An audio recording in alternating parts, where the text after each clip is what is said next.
اب چلتے ہیں اپنے اگلے برج کی طرف جو کہ برج ثور، اور آپ کو بیان کریں گے کہ ان کیا یکم سے 10 نومبر کا یہ اشرہ علم نجوم کی روشنی میں کیا کچھ بیان کر رہا ہے۔ وہ لوگ جو 21 اپریل سے 20 مئی کے اشرے کے دوران پیدا ہوئے ہیں وہ برج ثور کے تحت آتے ہیں۔ اس کے علاوہ وہ افراد جن کو اپنی تاریخ پیدائش معلوم نہ ہو اور ان کا نام بے واو سے شروع ہوتا ہے تو ان کا بھی برج ثور ہی بنتا ہے۔ اس اشرے کے آغاز میں قمر جو ہے وہ آپ کے 7ویں گھر میں موجود ہوگا۔ اس کے علاوہ مریخ آپ کے تیسرے گھر سے موو کرتا ہوا آپ کے چوتھے گھر میں ایک اچھی پوزیشن میں داخل ہوگا 5 نومبر کو۔ اس کے علاوہ عطارد، برج ثور والوں کو چاہیے کہ اس اشرے کے دوران نیلم سٹون کا استعمال کریں، خاص طور پر کاروباری افراد یا وہ افراد جو بیرون ملک جانے کے خواہش مند ہیں۔ اس اشرے کے دوران برج ثور والوں کو چاہیے کہ اس اشرے کے دوران نیلم، جس کو انگلش میں سفائر کہتے ہیں، اس سٹون کا استعمال ضرور کریں، خاص طور پر وہ افراد جو کاروبار کے پیشے سے وابستہ ہیں، چاہے وہ کسی بھی نوعیت کا کاروبار ہو، چھوٹے لیول کا ہو یا بڑے لیول کا ہو۔ اس کے علاوہ وہ برج ثور والے افراد جو بیرون ملک جانے کے خواہش مند ہیں ان کو بھی چاہیے کہ اس سٹون کا استعمال ضرور کریں۔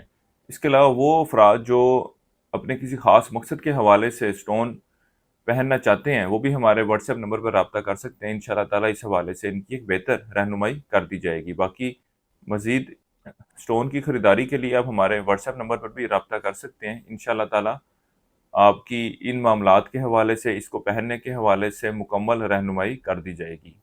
اس عرصے کے آغاز میں برج ثور والوں کے ازدواجی معاملات، اپنے شریک حیات کے ساتھ تعلقات جو ہیں اتنے کوئی خوشگوار نہ ہوں گے، خاص طور پر اگر آپ نے اندرون سفر کے حوالے سے یا سیر و تفریح کے حوالے سے کوئی پلان بنا رکھا تھا تو اس کی تکمیل نہ ہونے کی وجہ سے بھی آپ کے ازدواجی معاملات میں خرابی واقع ہوگی۔ لیکن اللہ کے فضل و کرم سے اس عشرے کے 5 سے 10 نومبر کے دوران آپ کے ازدواجی معاملات میں بہتری آنا شروع ہوگی اور اپنے گھریلو معاملات کو اور گھریلو ماحول کو ایک بہتر شکل دینے میں آپ کامیاب ہوتے نظر آ رہے ہیں۔ اس کے ساتھ ہی ساتھ اس عشرے کے دوران ایک اچھی بات یہ بھی دیکھنے میں نظر آتی ہے کہ آپ اپنے غیر ضروری اخراجات کو قابو میں پانے کی کوشش کرتے ہوئے نظر آتے ہیں، خاص طور پر اس عشرے کے 5 سے 10 نومبر کے دوران آپ ان معاملات پر قابو پانے میں کامیاب رہیں گے۔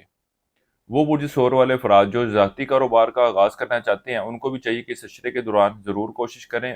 اس کے علاوہ ذاتی کاروبار سے وابستہ افراد کے لیے بھی اس عشرے کا وقت ان کے کاروباری معاملات کے حوالے سے خاصا خوشگوار ثابت ہوتا ہوا نظر آ رہے ہیں۔ کاروباری معاملات میں، کاروباری آمدن میں پہلے کی نسبت بہتری دیکھنے میں آئے گی۔ برج ثور والوں کو چاہیے کہ اس عشرے کے دوران کسی بھی شخص کو 1 روپیہ بھی ادھار کے طور پر مت دیں، کیونکہ وہ رقم واپس لینا آپ کے لیے ممکن نظر نہیں آتا، وہ رقم آپ واپس لینے میں کامیاب ہوتے ہوئے نظر نہیں آتے۔ اس لیے بہتر مشورہ یہ ہے کہ اس طرح کے کام ہی نہ کریں کہ جس کا آپ کو بعد میں پچھتاوا ہو۔ اس کے علاوہ وہ افراد جو وراثتی مسائل کا شکار ہیں، اس عشرے کے دوران ان معاملات کے حوالے سے بھی کوئی مثبت پیش رفت ہوتی نظر نہیں آ رہی، بلکہ اس بات کے زیادہ امکانات ہیں کہ آپسی لڑائی جھگڑے ان معاملات کو لے کر پیدا ہو سکتے ہیں۔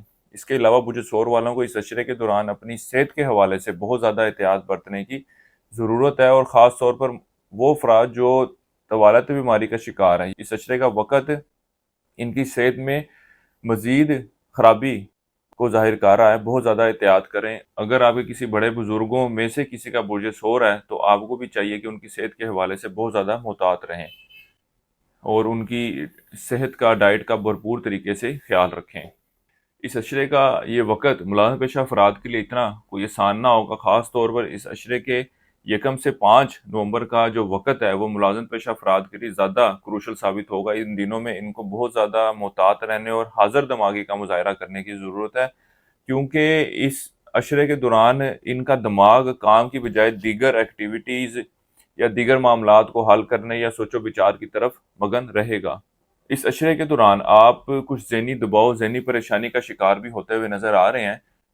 ذہنی سکون کے حوالے سے ہمارے ادارے نے ایک خصوصی ہربل پروڈکٹ بھی تیار کی ہے جس کا نام ہے رٹھور سکون آئل، اس کو بھی آپ منگوا کے استعمال کریں، انشاءاللہ تعالیٰ اس سے بھی ریلیف آپ کو ملے گا۔ خاص طور پر وہ لوگ جن کو نیند نہ آتی ہو، ڈپریشن کا شکار ہوں، ذہنی بے سکونی ہو، ان کے لیے یہ تیل کا استعمال بہت زیادہ مفید ثابت ہوا ہے۔ اس عشرے کے دوران اب بیرون ملک سفر کے حوالے سے دوبارہ سے کوششیں کرتے ہوئے نظر آتے ہیں۔ اس کے علاوہ اس عشرے کا وقت کے دوران آپ اپنی خواہشات کو حقیقی شکل دینے کے حوالے سے بھی کوششیں کرتے ہوئے نظر آ رہے ہیں۔ اس کے ساتھ ہی ساتھ اس عشرے کا وقت اس حوالے سے بھی ایک اچھا وقت ثابت ہوگا، کیونکہ پچھلے کچھ عرصے سے جو آپ چیزیں خریدنے کا پرچیزنگ کا ارادہ کر رکھا تھا اس کو ان دنوں میں آپ حقیقی شکل دینے میں کامیاب ہوتے ہوئے نظر آتے ہیں۔ اس عرصے کے لیے ایک وظیفہ آپ کو بتا رہا ہوں، یا اللہ یا رضا کو یا باسطو، 3 تسمیہ آپ نے اسی کرنی ہے روزانہ فجر کی نماز کے بعد، اور اللہ تعالیٰ سے دعا کریں کہ اللہ تعالیٰ آپ کے معاملات میں بہتری فرمائے۔ اس کے علاوہ اس عشرے کے دوران حسب توفیق گندم کا صدقہ کریں، یہ بھی آپ کے معاملات میں آسانی کا باعث بنے گا، کیونکہ صدقہ جو ہے وہ رد بلا ہوتا ہے۔ ہمارے اس چینل کو سبسکرائب کریں، اور وہ لوگ جو ذاتی مشاورت چاہتے ہیں وہ ہمارے اسکرین پر دیے گئے نمبر پر رابطہ کر سکتے ہیں۔ اس عرصے کی نحس تاریخ آپ کی 1 نومبر، 2 نومبر اور 9 نومبر کی ہے۔ برج سور والوں کے لیے اب تک اتنا ہی۔ اللہ حافظ۔